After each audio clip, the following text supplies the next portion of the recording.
Hey, Whitney. Hey. Happy Thursday. Yeah, you too. We've had quite the week here. I know, coming back from the holidays, those always feel like Yeah, long. I know. And then, like, all of a sudden it's just December, and you see the impending doom and excitement that is Christmas in a few weeks. So, do you have any Absolutely. special Christmas traditions or holiday Oh traditions? yeah, my mom totally like takes over Christmas and we all revert back to, 5-year-olds and under her command and she makes us wait at the top of the stairs before we go down and she does minute to win it games every year. So like every year she comes up with new little games for the family to do and it's always really Oh fun and really funny. my gosh, that's so Yeah. sweet. How many siblings do you have? I just have one sister, but like all the cousins get together too, so it's usually Yeah. a really big time of year for us, and it's been fun. Even with my teams in the past, like we would do the minute win to games that like my family does as a tradition, just so that they have a sense of like what some of the traditions are that I have at home too. Yeah. Oh, I love that. Love that your mom keeps it going. Did you guys do matching jammies? Oh, always, always. Yeah. Is that one in your family too? Not usually. My friend sent me this an Instagram of a new tradition that girl groups are doing where they do like jammy nights and they get like a party bus and they all get in their Christmas jammies and go like run around town to different spots in their jammies. I thought that was really cute. I am a sucker for any theme party. Yeah, right. Yeah. Hence the fun, like Spekit pink today and like festive earrings. I just thought we could have a little fun with it. They're so perfect.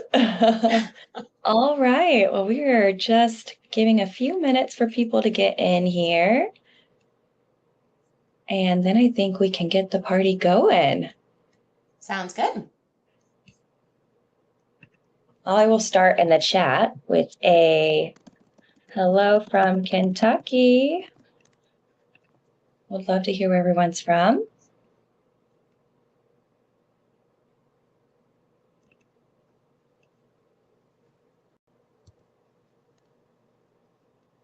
Yeah, I'm here in Houston right now, but I do nomad life, so I'm usually on the road traveling, and I've got trips to Toronto and Denver coming up. So, When are you in but right Denver? now, um, I'm there. I think the 15th through the 19th. We're actually going to Breckenridge, but I'm flying into Denver. Ah, boo, I'll be there at the same time. I'll miss you. Oh my gosh, bummer. Just missing each other. We've got Georgia, New York, Virginia. Hi, everybody. Welcome. Cool. I think we're good to get started. Let's do it.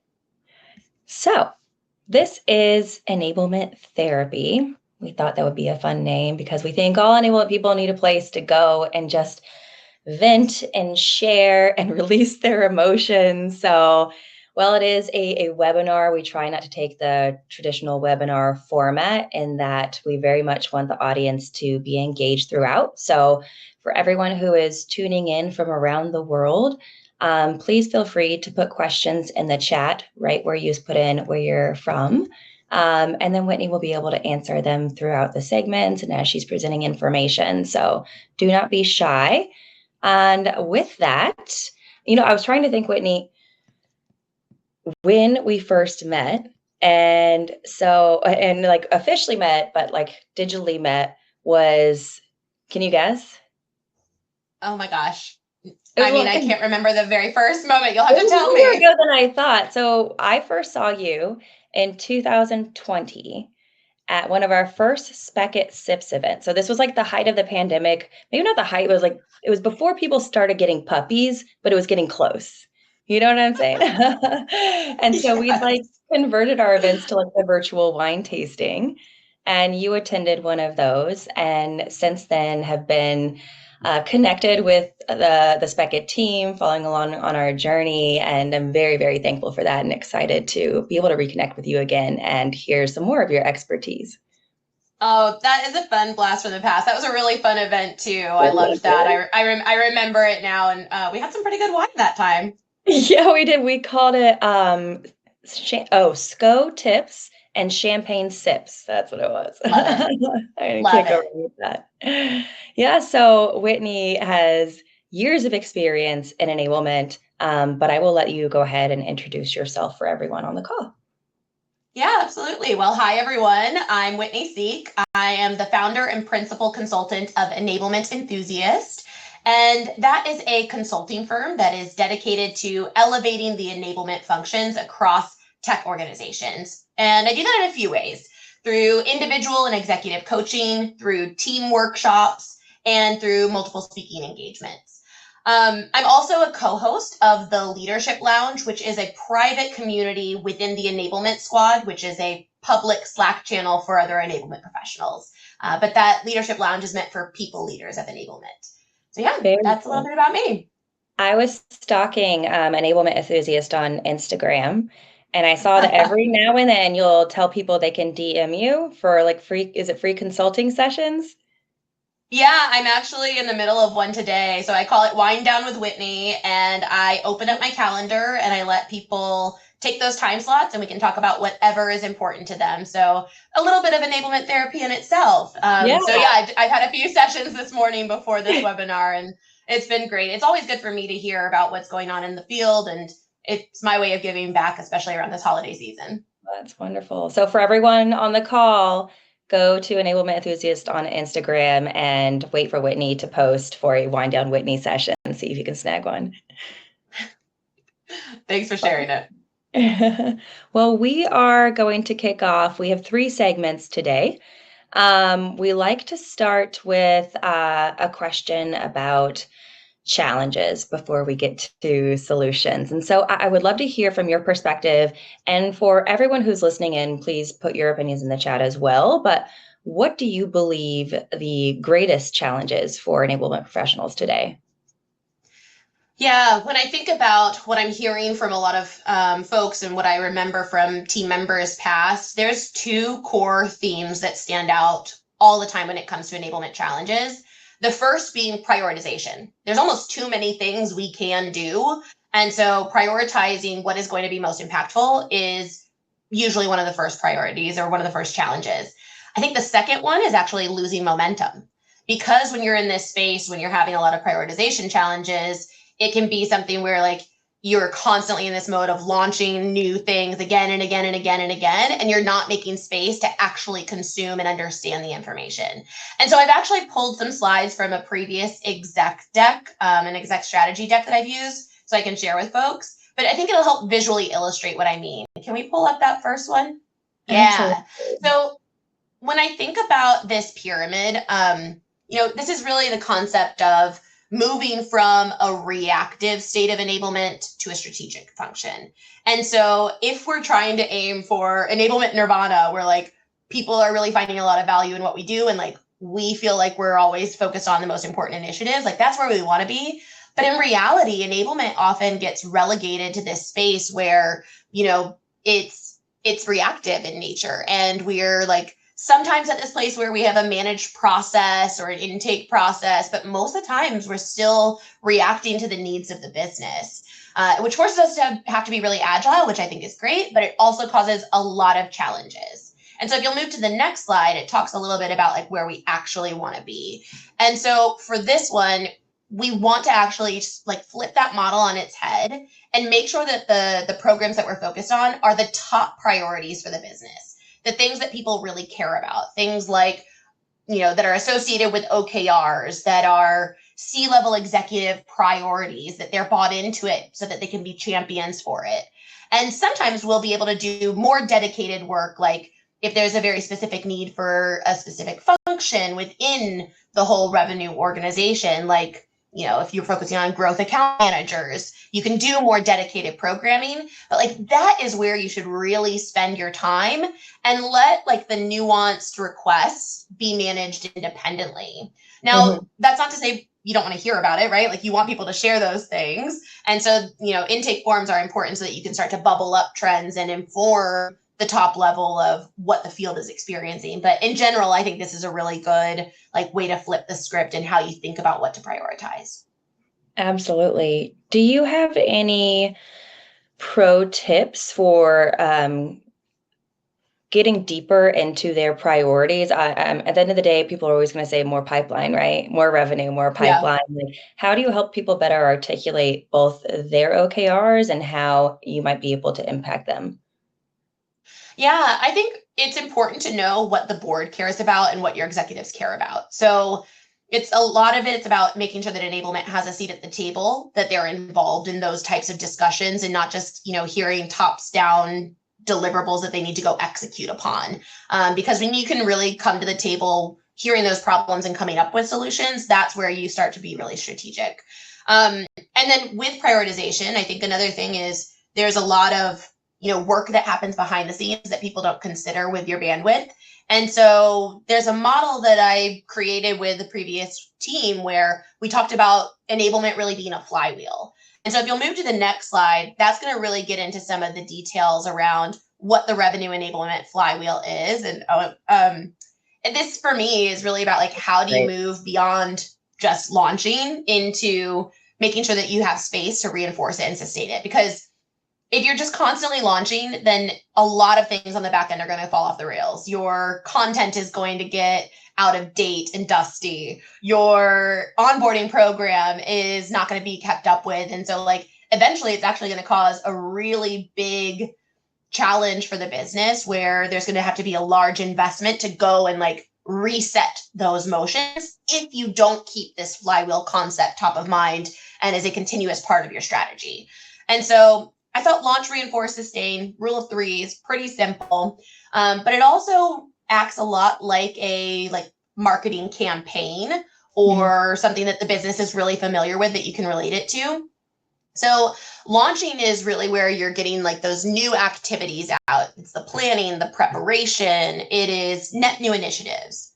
Reinforcing, this is where you've got a plan to like keep the knowledge going, move it from theory to application, really start to practice it. This is where you engage your frontline managers for coaching sessions, or you've got different ways to continue to keep the information top of mind. And then the sustain motion is how do you move that into your existing materials so that someone new who joins the business can get caught up to speed with folks who have been there for a while and maybe went through the actual live training like a month or so ago. This is how you get those new people caught up to speed so everyone's on the same page. Oh, that's great. I'm assuming there's a lot of pieces that go in within the flywheel here as well that you probably mapped out. Yeah. I mean, every team has their own unique way of doing this, but I think you can get pretty programmatic with what Yeah. works with your organization. And so if you have a launch program that works really well, I think documenting what that is, making sure that everyone knows their roles and responsibilities for how to navigate that, creating a program plan that is repeatable in that nature. I think a lot of times, especially in startups, we get distracted by shiny objects and we want to try new things all the time. And that's a very fun part of the job. But in reality, people crave a little bit of stability and Yeah. they want something that is repeatable, that they can have clear expectations of what's to come. And so I think the more programmatic you can be with like, hey, as we launch every new product, like a week before, you're going to get a know before you go email that's going to have these different materials that you can review in advance. There's going to be an e-learning in advance so that we've got sort of a flipped classroom model. Like whatever it is for your company that works for your culture, your learning culture that you've created, create a standard motion around it to set those expectations. And I think when you have that, it makes pattern interrupts even more exciting. But if you're constantly reinventing the wheel and constantly doing something new, it actually becomes hard for the field to follow along and to know what they're supposed to do with the information that's coming their way. Yeah, people never know what to expect or what's going to come next. Is this something that you Exactly. present to the reps as well, or just top level leadership? Yeah, I think it's important that the field knows it. I mean, I think top level leadership has to be bought in because what this does is it creates space to, not just move on to the next launch without reinforcing and sustaining, but it also is clear expectations that the field should know that, hey, like some of this is, enablement led and driven. And some of this is enablement influenced. And like you as a team need to help create the right reinforcement motions. And your manager is going to be a big part of that. And then the sustain, like, hey, if you haven't heard from an enablement in a while, like maybe we're busy with some sustain functionality. Like that's a lot of the behind the scenes work, a little less sexy, a little less like top of mind for folks, but it's so critical to maintaining a really strong program, especially when you're limited on resources. Absolutely. Oh, I love that. Any questions from anyone in the audience?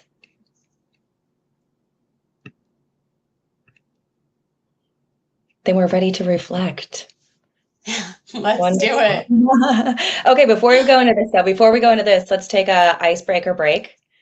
I want to hear from you and from everyone listening in, because it's very hot right now, your Spotify Wrapped. What was your top artist and what was your top song? Yeah, I was actually surprised by this because I thought it was going to be Taylor Swift. I was trying to go to the Eras tour this year. I was over in Vienna when that show got canceled, so it was like such a bummer. So I for sure thought that that was going to be on lock. And last year it was like only Taylor Swift and the Hamilton soundtrack. Like I only had 2 artists. So, but this year I was. It was a weird year. Yeah, weird year. But this year, Sabrina Carpenter and her song Espresso that came out, like that must have been my pump up jam. Yeah, it's giving me energy. There's a lot of Taylor Swift on mine, a lot of Taylor.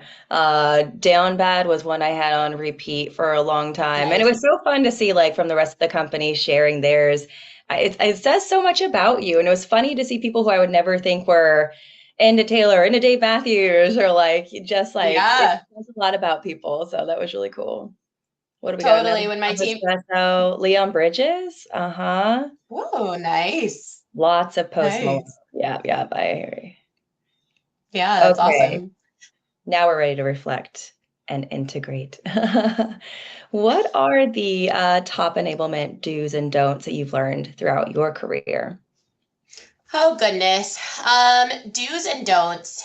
Do's, I think creating clarity around the remit of your function is so critical for success because enablement means a billion different things to different people. Mm-hmm. And you have to constantly promote what the vision is for what enablement means at your organization. Like that is a PR job within itself that never ends, because the term is so common and it's used to mean a variety of different things. So I'll share a tip with y'all in a second on like how I went about doing that. I think another do is to make sure that you're really reflecting on your programs and anticipating challenges that could come up. I think that's the difference between like a first-time enablement pro and a seasoned enablement pro. Like you start to anticipate challenges. Very rarely is an enablement program absolutely perfect, goes off without a hitch. I mean, I would say never. So being able to diagnose, analyze, assess, and anticipate is really critical from like a do perspective. Let's see, on the don't side, I would say don't make assumptions. Like I think a lot of times we're in our head like, oh, we've said this once, so everyone must remember what we shared. Don't make assumptions that people remember, and always like start with some of that foundational messaging when it comes to promoting a program or promoting what your team does. And then I'd say another don't, I would say don't get, too caught up in the nuanced data. I think that that's something that I've learned along the way. There was a time where like I was creating new sets of metrics for every single project that came into place. And it was too complex. And so I think that simplifying some of your metric strategy, which I know we'll talk about later in the session, is one of my don'ts that I'd give back to folks. Yeah, I definitely love to hear more about that. And I think you're right. Yeah. Like the idea of an enablement in and of itself has not been around that long. And so people tend to make up their own definitions. And like you said, it is different at every organization. And we ran this like campaign called I Am Enablement and had people submit what they believe enablement is to them and what people get wrong. And it was crazy to hear so many of the common themes. But I really wish reps knew that all I'm trying to do is help. And I really wish leadership knew that it takes time to build and implement and reinforce, like going back to the flywheel, like had they been able to use that more to communicate to leadership, like that would be different. But there's just a lot of gaps in terms of understanding for enablement, and having that conversation up front is so crucial. Totally. A few years ago, I did a series on Instagram where I had all of my friends and family send me videos just saying like, what do they think I do for work? And the answers were ridiculous, right? Like enablement is a term that not a lot of people associate with a positive professional role. Like people who are not in the field think of it as something very different. But then I thought that was so interesting that when I started my most recent opportunity in corporate space, I started my listening tour with asking all the leaders that I met with in my onboarding to define what they think enablement is. And so being able to report back like what people have formed and like anticipation of what enablement is going to do versus like what you actually are going to do, it's really important to course correct that early and often. Yeah. So yeah. I bet that was hilarious. Do you still have those videos? Oh yeah, I'll send you Okay. some. They're really funny. I mean, even down to like my goddaughter thinking that I worked for Santa because she always gets gifts when I see her. Oh So my there's God. like, yeah, there's really cute ones. Good idea for everyone on the call to do as well. I'd love to see that. I'd also like to hear from everyone on the call if you want to pop in the chat your definition of enablement and one thing that people get wrong most often. Yeah. And I mean, grandma's definition of it, I think, was close. It was pretty cute. She said, you help people be better at their jobs. And I loved Oh, that see, that's simplified. great. Yes. Yeah. Go, Yeah. Grandma. Okay, so let's dig into more of this Yeah. like enablement definition while we're getting these answers in.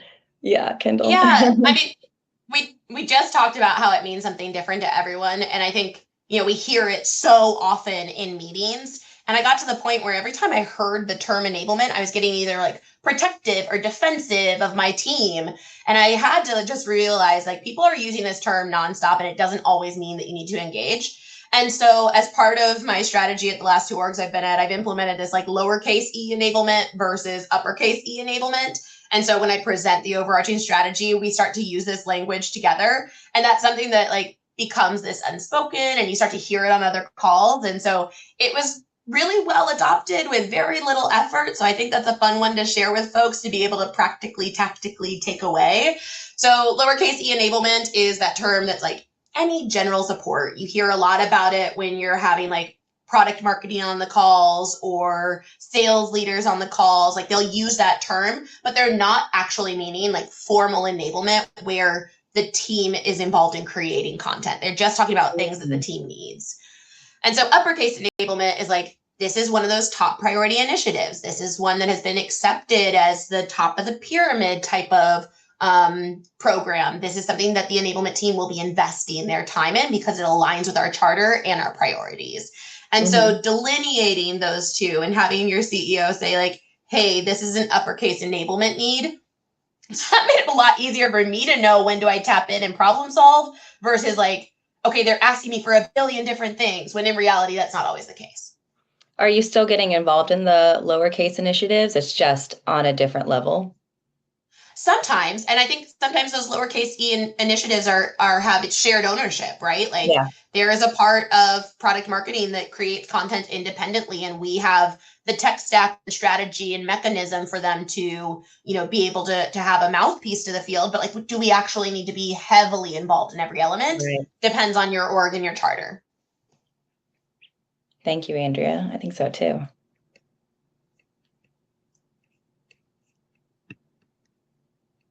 Let's go back to the theme here is managing change.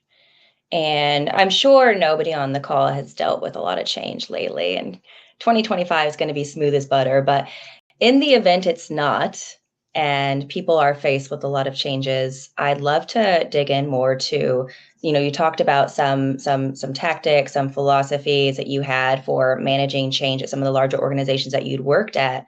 I'm assuming this is a piece of that, but I'd love to hear a bit more about that. Yeah. So I talked earlier about like being able to analyze and diagnose and anticipate needs or like where things can go off the rails. This is a model that I found a while ago that it's from like the 1980s. Like it's been around forever, but it's around managing complex change. And it's really resonated with my teams when we think back and reflect on some of the programs that we've done where maybe something has gone wrong or it's left you with a certain feeling. So you really start with the end in mind. So that's where that highlighted box comes to. But like, let's take, sabotage, for example. Like there's a lot of times where a program will launch and like this blame game, finger pointing starts as to like, why didn't this go well? And oftentimes it's a lot of the tension between frontline managers and enablement professionals. And so when you think back to like, okay, well, what could I have done better to prevent this sabotage. You see where the X is in that line, and it's like, okay, I probably didn't do a good enough job in defining consensus and gaining consensus from everyone that was going to be involved. So what are the things that I could do next time that could prevent that? I could host a manager pre-session where we actually get them to buy into the programming that's there, get them the opportunity to voice any concerns that they can anticipate with their team, help them help each other through coaching around those challenges. Another thing you can do around consensus is having like a sign-off page, like a buy-in page on your project plan where you make sure that people read the program in advance and they actually like sign off on it before it gets started so that you've got more of that consensus in place. So with each of these, you can really think through what are the areas and opportunities I have when I'm launching something big. So this is more of like a mindset when I'm going through a program, I'm thinking through like, how do I make sure I have all the right pieces in place for something that's so critical to the business to get right.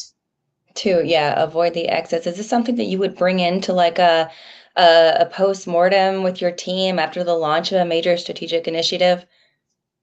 It's both. I think pre and post, right? Like pre, you try to anticipate some of these challenges, or if they talk about something that's coming up in the process of designing it, you can talk about, okay, well, it sounds like we're getting some resistance on getting this prioritized, but we heard tops down, it needs to get done.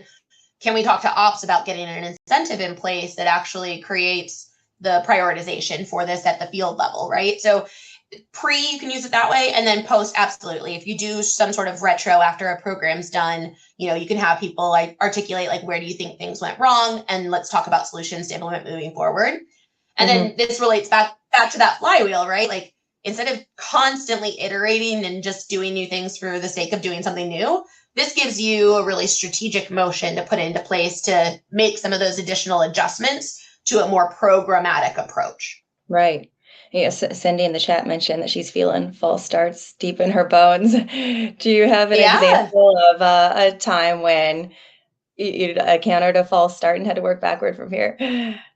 Yeah, I think with false start in particular, I think that one is where, if you're constantly being asked to do something new, you may have something that's like at the 90% mark, and then all of a sudden the company pivots and you've got to like scrap that onto something new.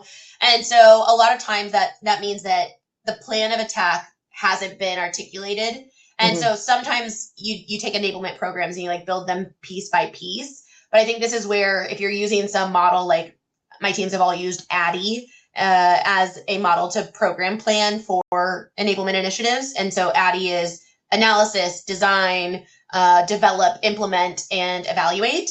And so action plans sounds like it can be something that's saved off until the end, until you've gotten everything really clear. But in reality, you need to have that done in the design phase and gain consensus there. So that way people are bought into the space it takes. So I think sometimes you can like pull that forward into the planning motion. I also think false starts when there's not an action plan means that there probably isn't some alignment to the vision too, right? Like there's wishy-washy vision in place. Yeah. And which is so common, like enablement therapy style right now, like that is so common during this market in particular. We have a lot of executives that are navigating something for the first time in their careers, and not everyone knows the answer, right? So there is a lot of like grace that I try to give with executive teams that are a little bit wishy-washy on how to respond to things because they aren't given those answers. And one other way that enablement can help with that is partnering really closely with your RevOps org to really validate the prioritization of something before it just gets accepted. No, this is both. I mean, this and the flywheel is a very programmatic approach, which I absolutely love. And I think you present this to any executive team and they're going to be bought in on the idea. What happens when they're trying to insert themselves kind of halfway through or make something move a little bit faster and maybe they want to skip a step of the flywheel, or, hey, you know what, I don't think we need like the vision piece or the consensus piece. Let's move a little faster. How do you combat that? Yeah, totally. I think for me personally, one of the strategies that I've always deployed is getting really meta when it comes to methodology. So like if you've implemented, I'll just take force management with your organization, the methodology that you're encouraging your customer facing orgs to leverage. For that one in particular, it is what is the current state negative consequences? What is the future state and the positive business outcomes? And what does it take for that delta in between? So a big part of how I navigate like a scenario like that is I use the methodology on them. So I sell them internally by leveraging a framework that they're very familiar with to say like, hey, we can totally do that, but here are the negative consequences if we skip that step. And if we do this step, here are the anticipated positive business outcomes. And usually that education alone is a really good step in the right direction, or they are made firmly aware of the trade-offs, right? So like you can totally move forward with it if you accept that this could be the potential result of it. Right. And then at the end of the day, you might get into the anxiety and the resistance and the frustration, but at least you'll set that expectation up front and everyone will know why. Yeah. Well, and hopefully you don't get that because you've got consensus that everyone accepts that risk. So true. Oh, that's great. Amy said her mentor said to me, we cannot enable what has not yet been decided. I love that. Thank you. Very Amy. true. Yeah. I think that's a really important way to phrase that too, because you get so many requests where like maybe they want enablement to come up with the solution itself, where in reality, we aren't the strategy owners or the process owners all the time. So having the right people make those decisions is important. Absolutely. We are entering segment 3, which is one that I think everyone's thinking a lot about right now as we end the year and enter 2025, goal and action planning. So I would love to hear from you about some of the data points that enablement professionals can use to start to show success, prove ROI, and any tips for being a data rock star. Amazing. I love this topic so much because it is so important in moving from a reactive function to something that's really strategic. Let me maybe start with some more high level lessons and then we can dig into the details of it. But at a high level, I think there's a few things to remember. I talked about keeping it simple, not creating this overly complex data strategy where you're looking at very nuanced pieces of data that, you know, honestly, executives don't care about, the board doesn't care about. So one is keep it simple. And then 2 is create clarity in your partnerships. In particular, I think about the RevOps and enablement teams. If you're not under the same organization at a company, you guys need to be walking arm in arm, hand in hand through a lot of these programs and gain alignment on roles and responsibilities.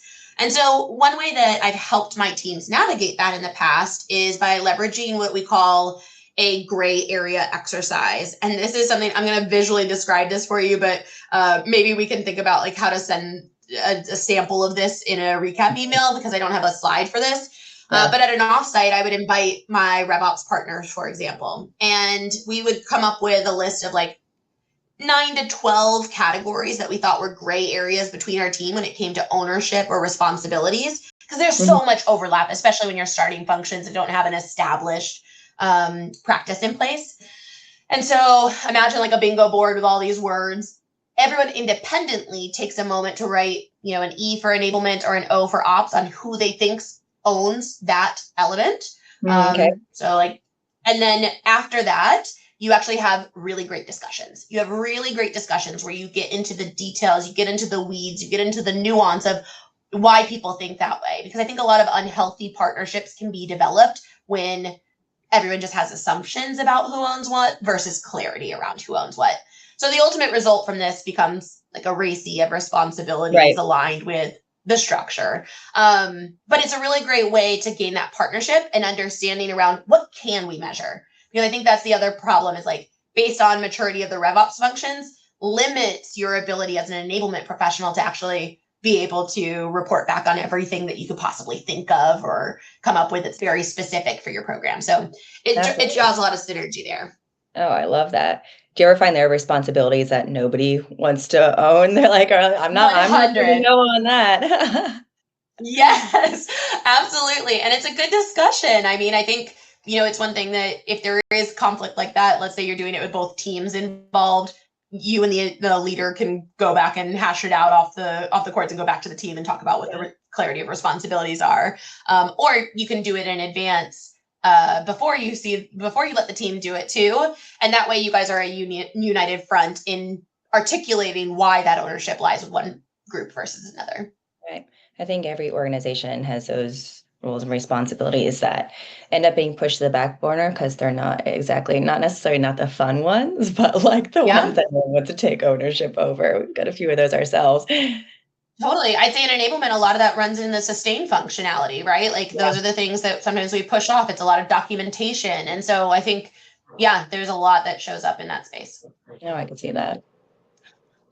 So outside of like the high level strategy, I was going to share, if you could go back, I think I'm still on that topic, but it's know what's important to your business so that you're attaching to larger priorities. Like with my last team, we created a charter that was all around the rep is what we called it. And it was readiness plus excellence equals productivity.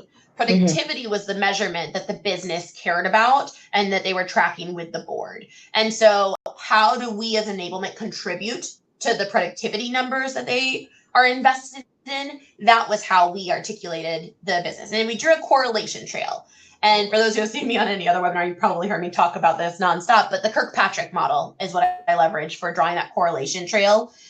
Basically, let's take level 0 is like, did people show up? So like attendance. Level 1 is, did they like it? So that's your like surveys that you get back. Are people motivated to apply what they learned? Level 2 is, do they know it? So was there some sort of knowledge check or practical application where, they got a score or feedback, and how's that looking? Which then leads you into the real partnership. Like I think enablement can independently own a lot of those, but then it comes to the real partnership with ops, which is behavior change. Are we seeing activities adjust based on the changes that we were looking for? And then level 4 is the ROI. So that's more of your productivity metrics that are big picture, what executives would care about.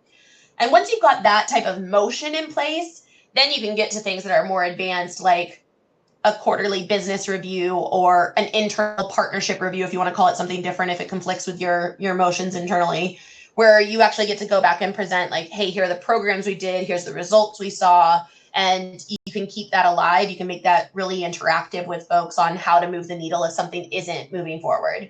And I think that leads me to like my last idea around this, which is, it took me a while to learn, but executives actually really appreciate when you're not all sunshine and roses. So I used to always go and share all the positive things my team was doing and how great the program went. And I realized as soon as I started sharing like, hey, here's where we haven't met our goal. Here are the things that have been blockers for it. Here's what we think we can do to move the needle. People appreciated that so much more. And I think that had them look at me in a more strategic way when I could own some of the failure and come with solutions to it as well. So don't be afraid of sharing negative data as well, as my final thought there. Talk about, productivity can be such a beast to try and track, and I'm sure there's dozens of different ways. I'd love to hear about some of the unique ways you found to actually measure and track the productivity of reps outside of like, faster ramp time, more pipeline. Like, are there any like unique ways that you've been able to measure that? Velocity was a big part for the sales function. I think every role has something a bit different, and with revenue enablement, you've got multiple roles, so productivity can mean something a little different to each of those. But I think velocity was really where we were able to get very nuanced. Our RevOps leader had a really strong strategy tied to it, so we were able to look at the size of deal, the time to close, the win rate, and actually have a calculation on velocity per rep. And so it gave us some levers to pull too, because each rep's profile with that was slightly different. So that's a very specific example. And I'll share like how that turned into something enablement. Once we were able to access that dashboard, which everyone had visibility to, we could understand like the description or the profile of a rep. And so when revenue kickoff came around, we led an AE specific breakout around velocity and highlighted reps that had really strong results, and each one had a very different profile. So they had different tips and tactics for how they had a higher velocity score. For some, it meant that like maybe they had a slower deal cycle, but they had a higher win rate. So like, what are they doing differently? And so learning those peer practices wasn't necessarily an answer that enablement had to come up with, but we had to create the mechanism for that peer-to-peer learning. And then was that communicated by enablement with the reps or handed down to their managers, and you were enabling their managers?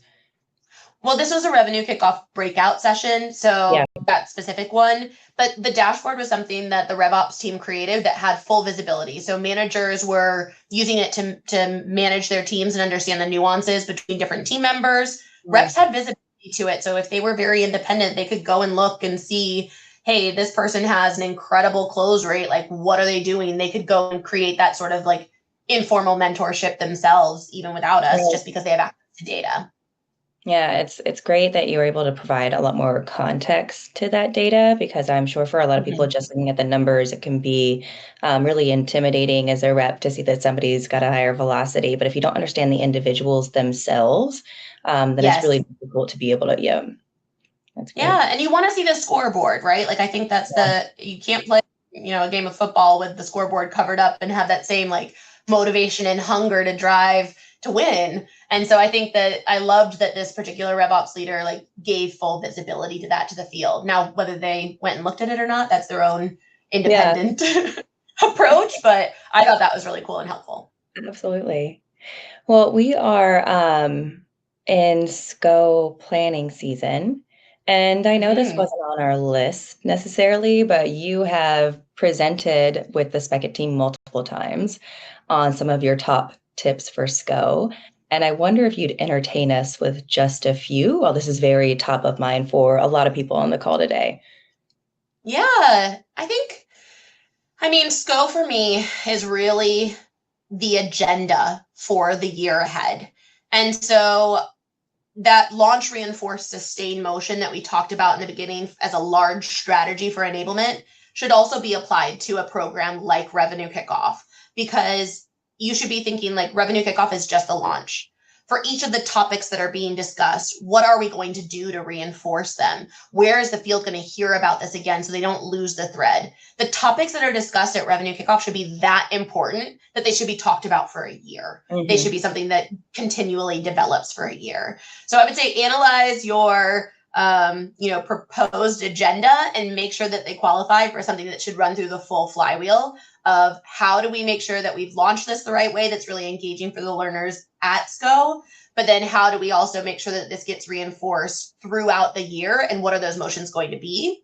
And then finally, how do we sustain it? So like a new hire starts a month after SCO, how do they get caught up to speed versus just listening to a bunch of recordings without context? Where do we bring some of that content back into our onboarding program or refresh that material so that way it's reflective of the current status of the business? Do you have any stories from your favorite SCO or worse? Or worse, I could hear a horror story too. Oh, goodness. Anyone in the chat, feel free to hop in as well. I'd love to hear. Oh, yeah. Sometimes at SCO, the success criteria is like, no one gets hurt, no one gets fired. Like, that would be worst case scenario is when one of those two things happens. But I think best case scenario is when people really leave motivated and energized. And I'm really proud of the one we hosted last year. I was able to work with an event planner, and we ended up hiring her internally because it was such a great partnership. But we really listened to feedback from some of the smaller offsites that we had been having. And we took a lot of care and intentionality in assessing like neurodivergent needs for this first big in-person event, since the company hadn't done one in a few years. And so we had lots of breaks. We had a silent room where like people could go and listen, but they, had a smaller group. It was a lot more, lot less intense. We had like fidget spinners and things that like people could leverage to stay focused. We talked a lot about like not just presenting information in one format like to the audience, but creating different engaging formats for how that information was consumed. So whether that was a one-to-many presentation, a panel discussion, a game show of sorts, a break it up where like they learn something quick, they talk about it at their table, back and forth type of motion so that they can really like immerse themselves in the content. Those are the types of things that I think really make a memorable experience. Tell me about the game show, because this sounds great. Yeah, they did it Family Feud style, which was fun. They were able to bring some of the audience members up and be able to like do some of the guessing and testing as a team. And it was cool because we had just gotten a new CMO. So the game show was about like the marketing charter and what they were going to receive from the marketing team this upcoming year. And so it's like, how much were you able to consume and pay attention to? And even if you didn't get it right in the game show, like it helped reinforce the really important critical reminders for the rest of the audience to be able to know what was coming this year and to get excited about it. Well, it's a lot of fun. Yeah. And that's really thoughtful. I mean, offsites in and of themselves have always been exhausting. We're trying to cram so much information at so much time. It's like short amount of time to people. And now, given that I'm sure most of that team is like remote, when you come together, it is overwhelming to be around that many people with that much noise for that many days. So those are some great ideas of ways that you could give people a little more peace of mind and space. And as you said, like be attentive to neurodivergent needs as well. Yeah, absolutely. I think that's a really important one to put some consideration into and leverage your ERGs to make sure that, you know, you're considerate of some of the diverse needs there. Leah had a question for the audience, but also you, I believe. What do you think, Leah? Is everyone primarily focused on sales enablement, folks working customer support? How are things structured at your organization, Leah?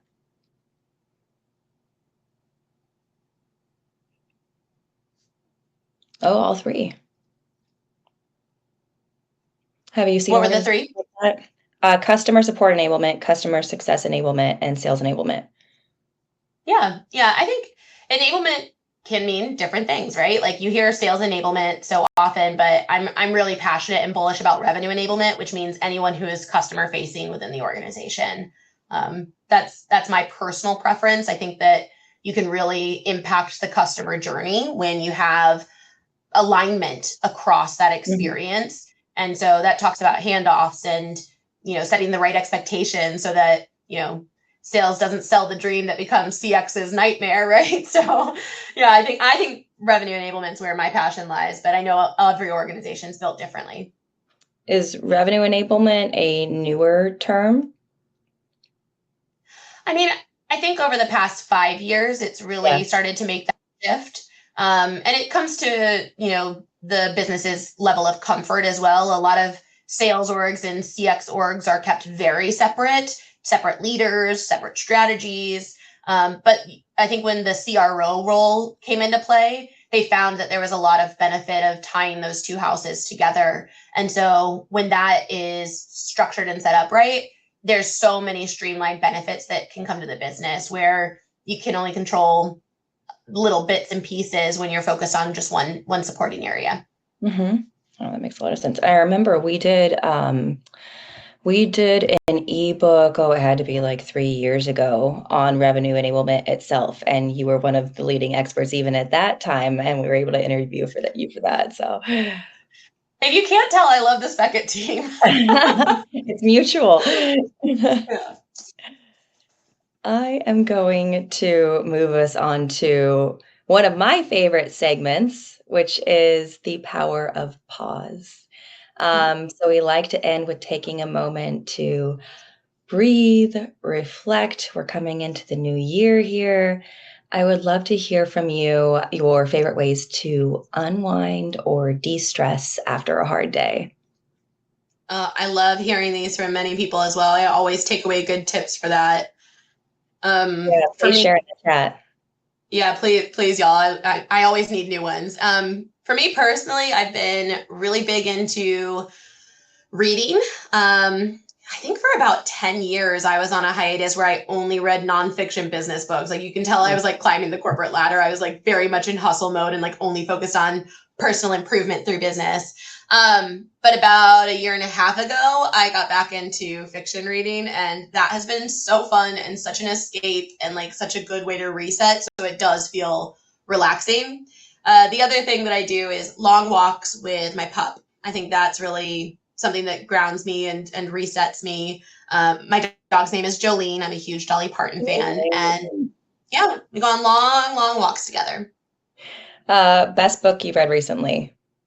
Oh gosh, well, I'm into some nerdy stuff, so you're going to hear something like about fairies and dragons and stuff like that. But When the Moon Hatched was excellent if you are into sort of the fantasy romantasy category. It's a beast of a book. It's really big if you haven't done any of the fantasy realm before. It's got a really like structured magic system. I told you I'm going to sound super nerdy right now, but it's really fantastic, and I'm excited for book 2 to come out next year. Great. Any other recommendations in the chat? I see, okay, yoga, reading and crocheting, a lot of yoga. Ooh, bar. I haven't done bar in a while. That's a great workout, Kelsey.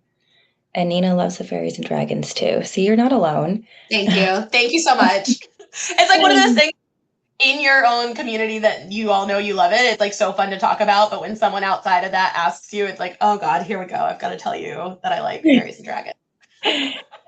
I feel like there's something about reading that almost like puts me to sleep. Tell me any tips for like reading in the middle of the day. Like, are you sitting up straight, or like you had a cozy little spot that somehow keeps you awake still? I think it varies, but yeah, I definitely have like a cozy reading nook that I've set up that has like everything that I need to like stay put for a long period of time. Like water bottles prepped, snacks are there. Like you're hunkering down for a bit. Yeah. Yeah, because the minute you leave, you're distracted by something else, and you're not going to come back and sit and finish. So totally. And then I set like mini milestones for myself. Okay, this is so nerdy. I can't believe I'm talking about this. But like, I'm like, okay, I'm going to do 2 chapters, and I'll just like hit that 2 chapter mark, and I'll be like, 1 more chapter, you know? So if you give yourself like little milestones, it becomes manageable. Oh, that's great. Well, we're coming up to the end here, and I like to leave the last few minutes for any questions from people listening in that you might have for Whitney. It could be on how she relaxes. It could be on her Spotify playlist. It could be on enablement data points. There's no topic off the table unless, correct me if I'm wrong, Whitney, anything goes. So game on. I'm an open book.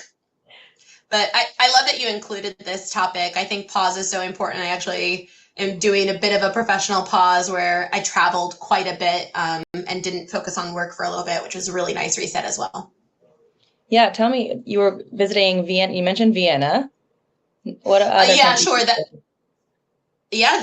past like 90 days, I've been all over the place. I've been in Croatia and all over Italy.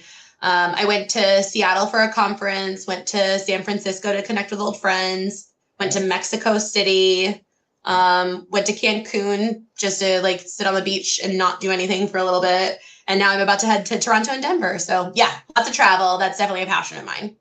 What are your tips for being able to, because you're still working during most of this time as well, how do you adjust to the time zones and like taking calls from different places and internet issues and things like that? Yeah, I mean, I try to stay in a US time zone whenever I can, like Canada's Toronto's EST, and then Mexico City's CST. So like those are easier to navigate. Yeah. I did when I worked abroad in Europe. I actually was dreading it because I'm a morning person, not a night owl.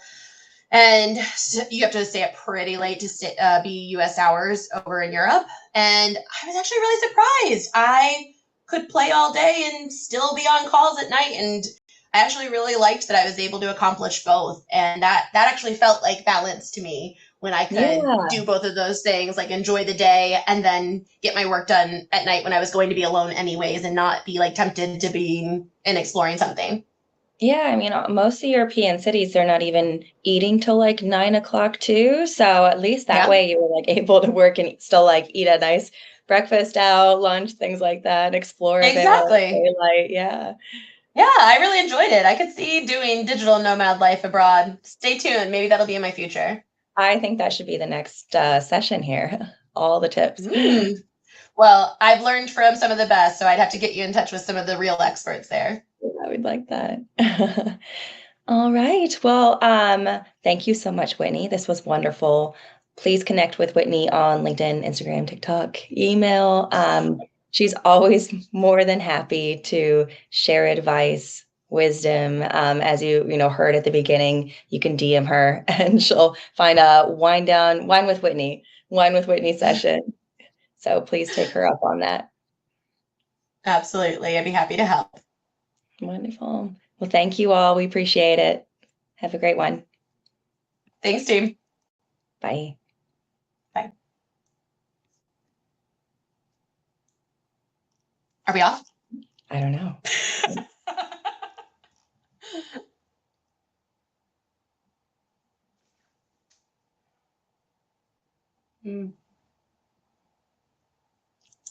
I think I'm still on stage, y'all. If you hit leave stage in the bottom, I think.